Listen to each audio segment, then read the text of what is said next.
In 1847, under the sweltering sun of St. Landry Parish, Louisiana, a plantation owner named Silas Rourke bought the last female slave ever sold at the local courthouse steps. No one else had bid. They said she was cursed, born without a shadow, and that anyone who looked too long into her eyes would forget their own name. When the clerk hammered the sale closed, the crowd dispersed in silence. By nightfall, the courthouse itself burned to the ground. No official record of her name survived, only a single entry in the Rourke family ledger. Acquired one, the quiet girl. The story begins here, between the ash of the courthouse and the memory of one man who thought he could by silence itself. Silas Rourke was a man of means and arrogance. The Rourke plantation was a kingdom of sugar and salt, bordered by the black waters of the Atchafalaya. He believed every soul had a price. The girl was no more than 18. She spoke rarely, but when she did, her voice carried a rhythm low, deliberate, almost ritualistic. Workers whispered that she came from beyond the delta, from a forgotten island off the coast where storms never stopped. She refused to eat bread or salt. She never slept indoors. And when Silas tried to give her a name, she said, "I had one, sir. You'll hear it when I leave." Within 3 weeks, the fields began to die. It began with the sugarcane turning black. The overseer found the soil soft as flesh, oozing a clear fluid that smelled faintly of copper. Then came the whispers in the slave quarters, night murmurs of something walking between the rows, humming in a language no one remembered. Silas blamed superstition, but his ledger shows a strange pattern. Every morning, he'd note the loss of another worker. Gone at dawn. No sign. No struggle. By the 7th disappearance, the girl was found standing in the cane, barefoot, staring into the mist. When asked what she saw, she said, "They've gone home." That night, Silas locked her in the smokehouse. By morning, the lock was open from the inside, the hinges rusted through, as if aged 100 years overnight. Father Moreau arrived from Baton Rouge, carrying rosary and salt water. He warned Silas that certain bloodlines should never have crossed the ocean, that some were not meant to kneel before any master. He called her one of the veiled. He sprinkled holy water across the property. It hissed where it fell. At sunset, the priest performed a blessing over the girl's quarters. She only smiled and whispered, "You pray to a God who forgot you first." That night, Moreau was found face down in the marsh. His crucifix had turned black. Silas buried him behind the chapel, then ordered every mirror on the plantation removed. There was one mirror left, sealed in the attic since Silas's late wife died. Inside it, he claimed he could see his reflection move slower than he did. When the girl was brought before it, she did not appear at all. Instead, the mirror fogged from within, revealing shapes behind her. Rows of faces, pale and still, pressed against the glass. Silas smashed it with the butt of his cane, but the next morning, shards were found on every windowsill in the house. Each shard showed the same reflection. Silas, asleep, but with his eyes open. After the priest's death, the work stopped. No one sang. But one night, the girl began to hum again. Low, rhythmic, carrying through the cane like a pulse. The sound didn't echo. It absorbed. Silas described it in his ledger as a song without end or beginning, like something remembering itself. The few workers who remained refused to go near her. One old woman muttered that it was a calling song for the dead that were never buried right. By the next morning, the graves behind the chapel had sunk a foot into the earth, and from the gaps, water seeped upward, slick and black. Silas tried to drain the field, but every trench filled with water before a single drop reached the river. When the sun rose, the girl was gone. Only her chain remained, rusted to powder. A month later, silence consumed the parish. Letters sent to Baton Rouge went unanswered. The telegraph office burned down overnight. The neighboring farms were empty. Animals starved in their pens, doors ajar, meals half-eaten on tables. Silas rode to the nearest town, Franklin, but found it deserted. Every building stood open, as if its occupants had walked out mid-step. In the church, he found the congregation. still seated in their pews, skin like wax, eyes fixed forward. They weren't dead. They were breathing shallow, rhythmic, synchronized. And every breath whispered the same word. Home. That's when he realized the quiet girl had not fled. She had spread.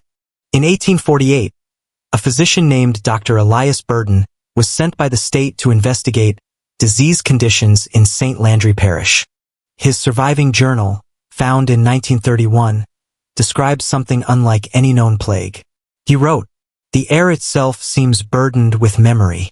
I can smell thought, familiar human thought, decaying."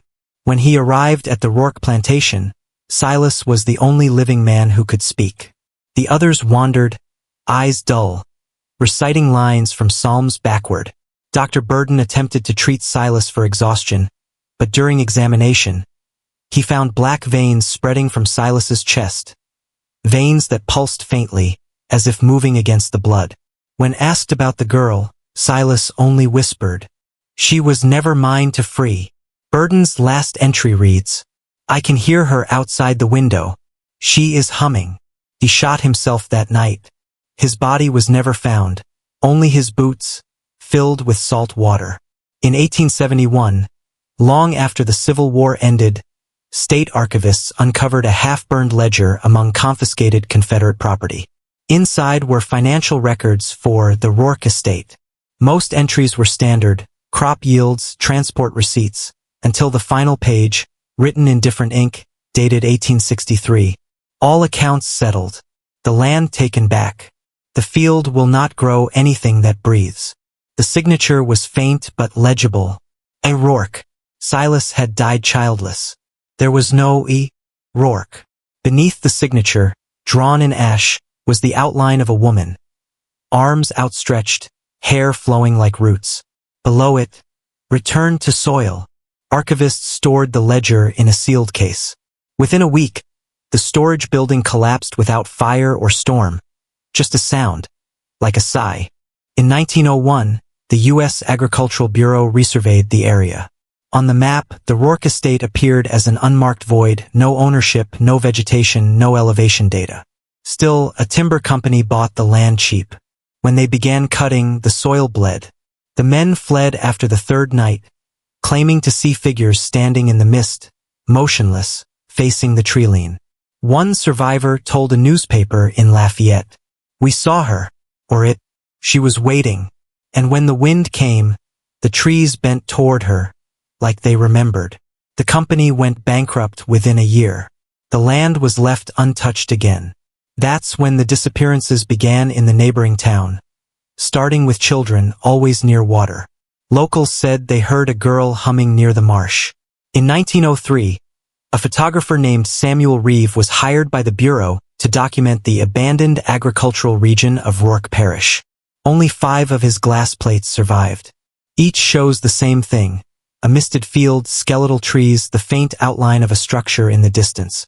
But in every photo, a small figure appears at the edge of the frame. A girl, barefoot, watching. Reeves' assistant claimed Samuel grew obsessed, returning to the plantation alone. Weeks later, he was found kneeling in the mud, camera beside him, eyes open, pupils gone white.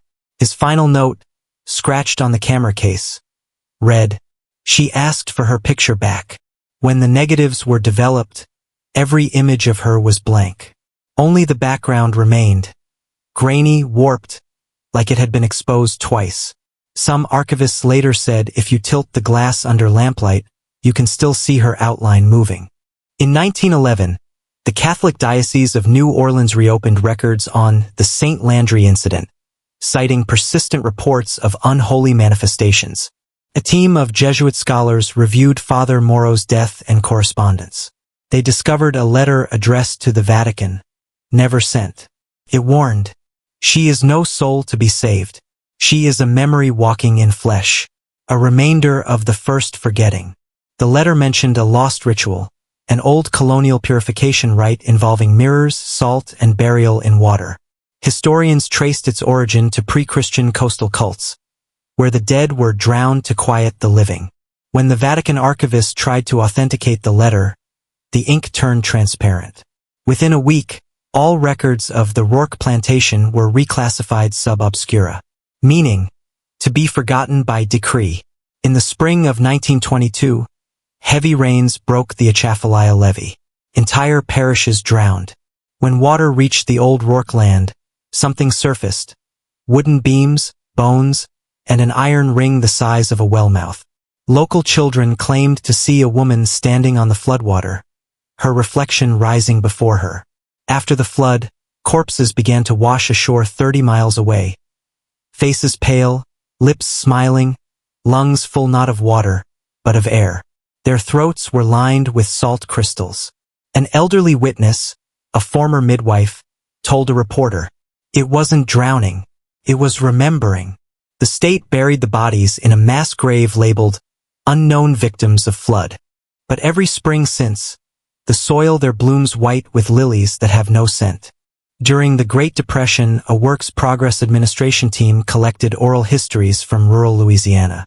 Among them, an audio reel labeled Interview Number 47 Unknown Girl, Franklin Parish. The reel plays 62 seconds before distortion consumes it. In that brief moment, a young woman's voice can be heard singing soft, circular, like a lullaby reversed. A linguist later analyzed the words and identified none of them as belonging to any known language. But their rhythm matched field chants recorded a century earlier on the Rourke Plantation. At the end of the tape, a man's voice, likely the interviewer, asks her name. The girl pauses, then says, "I told him he'd hear it when I left." No further recordings exist. The reel's metal spool is coated with fine salt residue. In 1937, Tulane University conducted an archaeological survey near St. Landry Parish. They unearthed stone foundations believed to be part of the old Rourke house. Inside the root-choked cellar, they found 13 mirrors arranged in a circle, all facing inward. Each mirror had been shattered except one. That final mirror was intact but tarnished black, as if smoked from the inside. When cleaned, it reflected nothing at all.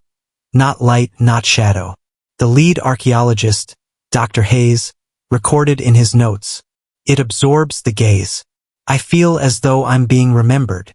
2 days later, he sealed the mirror in a crate and sent it to the university's anthropology lab.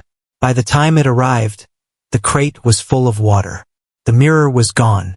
In 1944, a nurse at Charity Hospital in New Orleans filed an incident report. A young woman had been admitted from the St. Landry region. No ID, no records.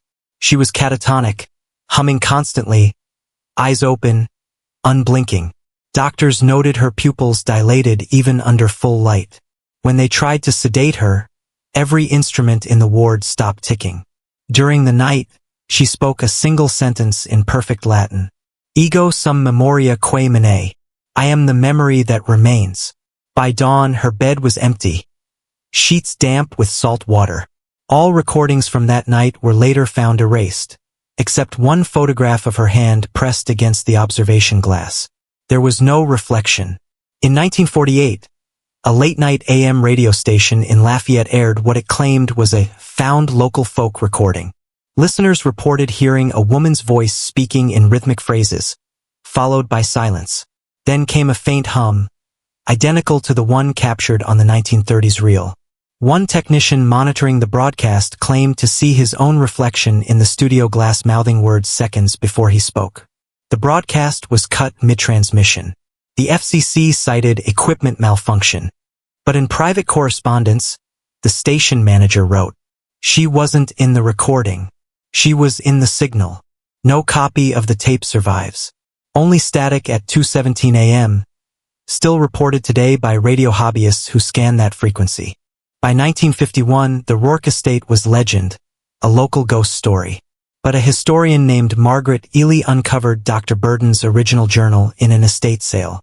She began piecing together the timeline. The girl's purchase, the rot, the disappearances. Her final notes describe an epiphany. The quiet girl was never a woman. She was a contagion of remembrance, an echo of every unburied grief this land was built upon. Each act of forgetting gave her form. Margaret wrote a final entry on April 12, 1952. "If she is memory itself, then we made her. And she is still hungry. She mailed her manuscript to the Library of Congress. The package arrived empty. A farmer plowing near the old parish unearthed a wax cylinder sealed in glass. When played, it contained a man's trembling voice. It's her. I see her in the reflection of the water. She looks like my mother. Then comes the faint sound of humming. At exactly 42 seconds, the cylinder cracks. An engineer restoring the audio decades later reported a voice layered beneath the hum, speaking clearly. The price of silence was never yours to pay. That same engineer died of heart failure 2 days later. His body was found facing a mirror, water pooled beneath his feet. Today, the Rourke estate remains unmarked on Louisiana maps. No vegetation grows there. Birds avoid it. Compass needles spin near its center. Locals say when fog covers the marsh, you can hear her singing, soft, distant, calling something back. Aerial photographs taken in 1958 reveal faint lines in the soil, an outline of a woman's body, arms outstretched, roots extending from her fingertips. The pattern matches the ash drawing in Silas Rourke's ledger from 1863. Historians argue whether the quiet girl ever existed. But the silence in St. Landry speaks otherwise. The land remembers, and if you listen long enough, beneath the hum of the earth you might too. She had a name, the legend says. You'll hear it when she leaves.